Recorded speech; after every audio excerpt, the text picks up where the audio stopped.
Good morning everybody, welcome back to Indycar on Wednesday morning. My name is Gordon Ross. This morning I've just got a single subject to talk about. It shouldn't take very long. The subject is BiFab. It's the company formerly known as Island Fabrication. Island Fabrication manufacture wind turbine towers and other components for offshore wind farms, as well as offshore structures for the oil and gas industry and other energy devices like sea-based turbines.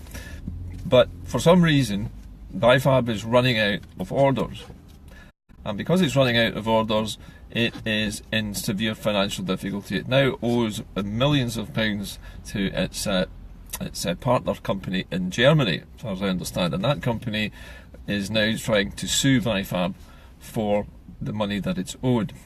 The question I think we have to ask here is why? Why is it that an industry which should be thriving in Scotland, in fact it should be expanding all over Scotland, why is it that that particular industry is in such trouble? Why is it failing? There have to be some answers coming out of this. We cannot just say the Scottish Government must step in and save these jobs. Well, the Scottish Government has already stepped in and given them a loan of £15 million to try and prop the company up and to keep it going long enough to get some more orders in and to bring in some more capital to pay off its creditors. Now, this is normal business procedure. But the question is, why is a company of that size working in an industry which is supposedly expanding all of the time and growing all the time in Scotland, which is an energy-rich country? Why is that company failing? I don't know why the company is failing. The only thing I can think of is that it's been badly managed, and the executives in charge of BiFab are not doing their jobs. They're not going out and winning the contracts to provide these structures for offshore wind turbine farms and other installations. Is it just the fact that the marketplace has gone soft? Is it Brexit that's causing the problem? There are some people saying that the problem is that they're bidding against European companies who have to, under the laws of the European Union, that they have to have the right to bid for these contracts as well. But the point is that a company which is manufacturing in the same country where the turbines are going to be located should have a much lower cost base than the competition who are manufacturing abroad. And if they don't, then there's something wrong with that. I do know that in some countries certain industries are actually supported by the government, are actually subsidised. For example, on the continent, most railway systems are actually government owned or government subsidised, and Britain is the only country in Europe which has a privatised rail network, and it has the highest rail fares of any country in Western Europe as a result. Now, is this a problem in Scotland's wind industry? Is there a problem with actually manufacturing these structures in Scotland, or is it a problem of management? Is it a problem of the fact that they cannot seem to compete properly? Are these other companies that are bidding for the work from Germany and other places, are they better equipped? Are they more highly trained? Are they just better at the job? Or do they produce the goods cheaper?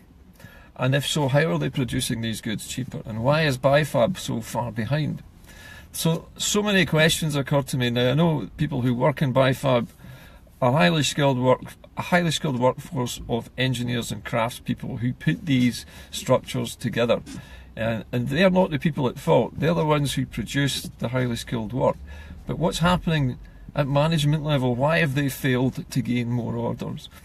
We cannot just simply tell the Scottish Government to get in there and bail out this company, because if they did that, they would have to bail out every single big company in Scotland that got itself into difficulties, and we'd end up with a situation like we had with the banks, where the economy is bankrupted so that it pays off the debts of basically private companies, who really should pay their own debts, or if they can't pay their own debts, they should go out of business.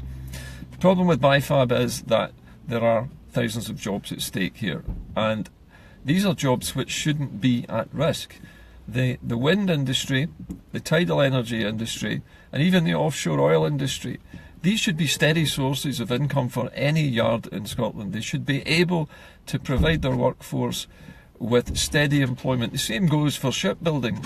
But we know that's not the case either. The shipbuilding on the Clyde is government contracts only, and only when the government deigns to give them to a Scottish yard. And I have a feeling that if Scotland had the ability to nationalise industries like the renewables sector, it could then actually pay these workers who are currently working for BiFab to work for a national energy company which produces the infrastructure, produces the machinery and the equipment necessary for the country to harvest its wind energy, and to shut out the companies who are coming in and poaching this work, and perhaps who are getting subsidies from their own governments to undercut the bids of Scottish firms. I know that that's not popular among capitalists because that is nationalisation, but I want you to remember that wind energy and tidal energy, even oil and gas, all of these things are national resources which belong to everybody in the nation. And I see nothing wrong, in principle, with nationalising those industries and creating an energy company, and perhaps an energy development company, which together harvest that energy and provide the long-term jobs that those people in places like BiFab should have for the rest of their lives, because that energy is always going to be there. There will always need to be these machines. They need to be replaced, they need to be serviced, they need to be taken ashore, they need to be serviced, they need to be repainted, and so on. The yards should be busy all of the time. There should not be a lack of orders, and I'd love to know why it is that BiFab have run out of work. There must be a reason for this, and I'd be interested if anybody else out there knows what that reason is. It strikes me that there's something far wrong with the management at BiFab. Either that, or there's something far wrong with the way the energy market is structured at the moment. It could be a combination of both bad management and a bad market structure. If the market structure is bad, then believe it or not, being outside of the European Union might actually help that.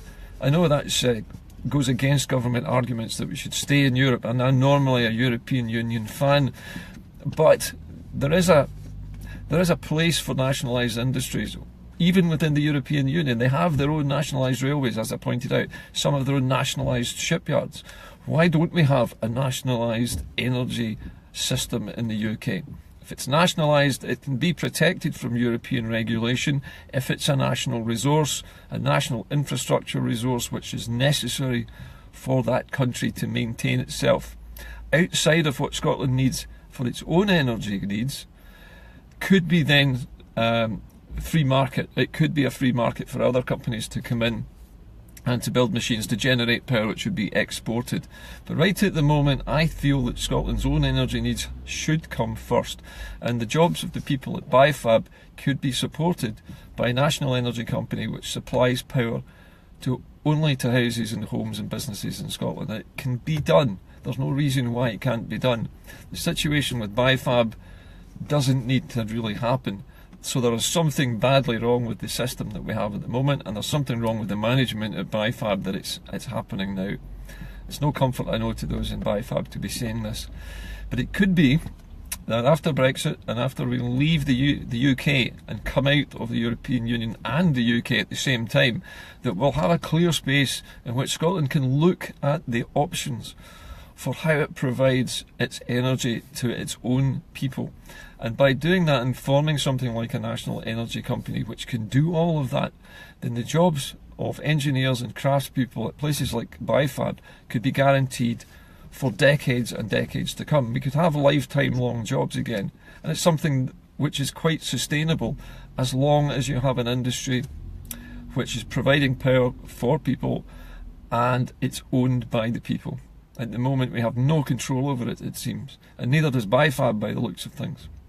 So it needs to change, and I think anyone who has information, anybody particularly who works at BiFab, I'd like to hear from them so that we can do a more in-depth programme about this exact subject, because I feel it's something that needs to be sorted. There's something wrong here in our wind energy market, and we need to find out what it is and fix it so that when we are independent, this never happens again. I'm off now. I'll see you later. Bye for now.